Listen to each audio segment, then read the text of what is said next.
Test, test. Test, test, test, test.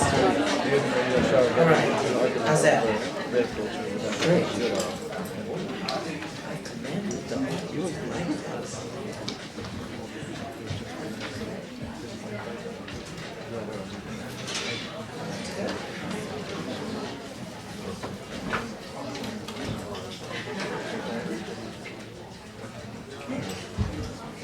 Good evening, everyone. Can you hear me all right? Great. Welcome to the Loop. My name is Jennifer Tosh, and I'm going to be your host, Des, and your moderator for this evening. How many of you have been on the Black Heritage Amsterdam tour? All hands should go up. Oh, okay. We've got some people who have not been on. Well, I'm the founder of Black Heritage Amsterdam Tours. And it's an initiative that started 2 years ago, going on the third year. And I'm going to shamelessly talk about my co-authored book that I do have copies of if you are interested. More importantly, if you have not been on the tour, you need to go. It talks about a lot of our history and why this campaign now about Black Lives Matter in the 21st century. How did we get here? And that's part of the journey we're on today. So we got a long agenda. We're going to have a really dynamic evening, some surprises. I know Jesse's thinking, surprises? No, surprises. Yes, we have some surprises. And I expect all of you that are here because you are interested in not only this topic, but have something to share. So the only thing I ask is that you engage with this panel, with me. It makes the evening far more interesting if we're not just talking at you, right? Absolutely. So, without any further ado, let's get started. Jesse is going to give a opening, but I first want to properly introduce Jessica because she's done so much hard work. And before you applause, I want to talk about her just for a few minutes. She is, among many things, an activist. She's a writer. She is also a force to be reckoned with. Quiet power is how I refer to Jessie. She doesn't know that. See, that's the first surprise. And quiet power is kind of an oxymoron, right? Can you have quiet power? Yes, you can. This is the personification of quiet power. And don't you agree? If you know Jessie, she is, yeah, let's give it up for her.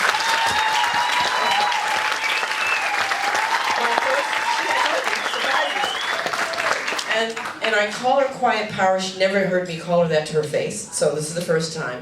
Because she reminds me of my mother, who was also quiet power, and her nickname was Stormy. And if you think about Stormy, it comes in, sometimes you don't see it coming, and right when it's upon you, it just consumes the space. That's this beautiful woman, Jessie. So, properly to introduce her as the quiet power, but also her focuses on the field of African diaspora, anti-Black racism, post-colonial perspectives. She's on the board of the New Urban Collective, involved in a Kick Out Black Pete, grassroots coordinator of the NPAT, which means European Network of People of African Descent. She's too modest to say that she's also a double master's.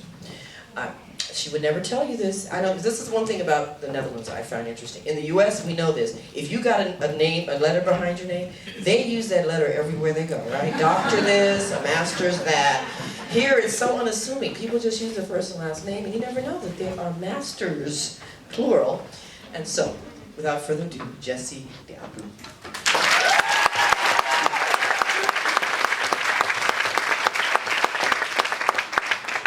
Good evening, everyone. Before I start, I want to show a clip to show the context for here of the Netherlands. So here we go.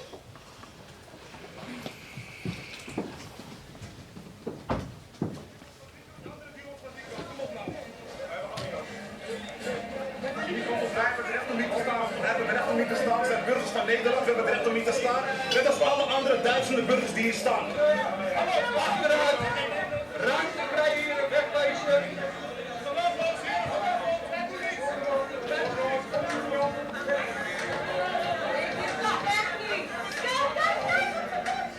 Iemand zag zijn telefoon. En toen is hij meegenomen achter de rug om zonder dat ik dat heb gemerkt. Nee, waar zet je nou die telefoon naar een van die andere mensen?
staan de anti-Zwarte Piet Games hebben zichzelf hier verzameld bij het Amstelstation.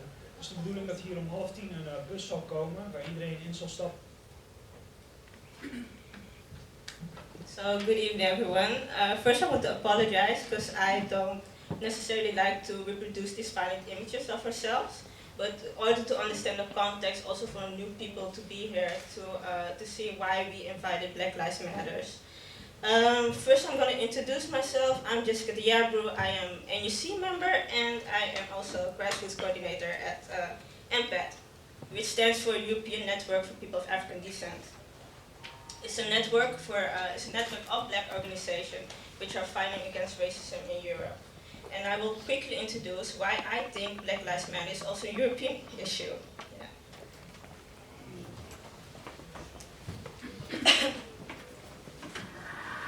So a month ago, I wrote a piece on how I realized that in Europe, the freedom of speech was actually a white privilege. This is how I experienced.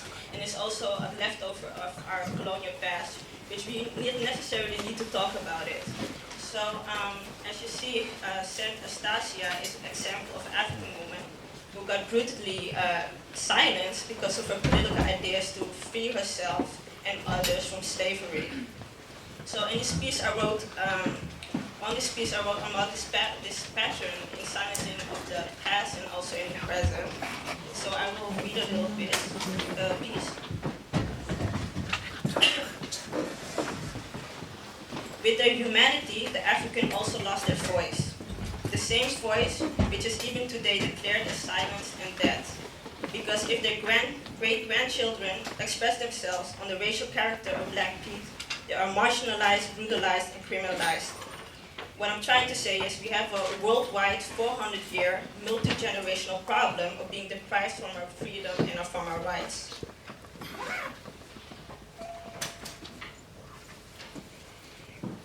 Colonialism and being racialized as a Black person always comes with a form of mental and physical violence.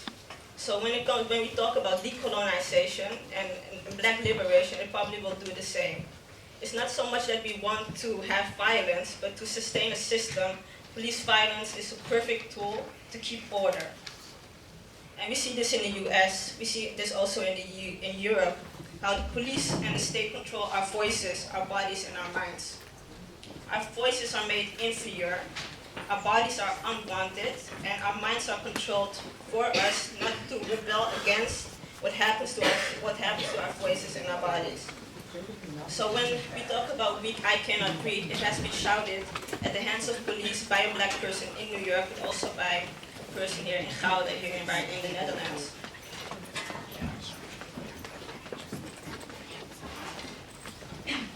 Our states in Europe created an illusion that police brutality is only an issue of the US. But police violence and corruption also occurs in Europe. We in the African diaspora should not forget that modern European colonialism and slavery in North and South America, it was invented right here in Europe. And this continent is filled with racist systems. Because not talking about these racial murderers behind me is a crime. Not talking about our colonial history is a crime. Not talking about the racist character of Black people. The racist character of Black people is a crime. Not talking about racism is a crime. I think we are all here because we realize this whole system is just one big crime.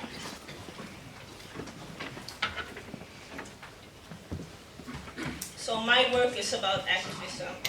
And activism is about pushing against the boundaries. We are experiencing limitations in our life, so it is logical that we resist. And creating boundaries for ourselves and for our community, it also predicts love. A place of resistance is also a place of love. A place where we recover ourselves from the injustices in this world.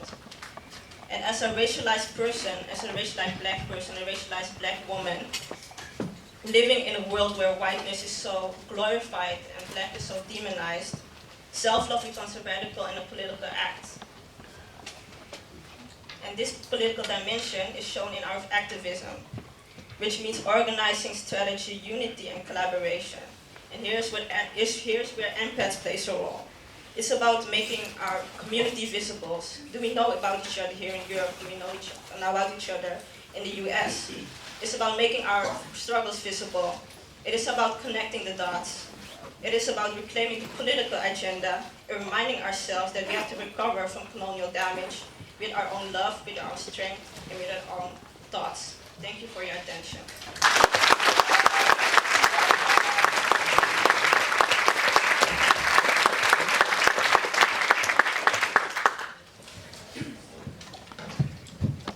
Thank you, Jesse. That was very powerful. Just the beginning.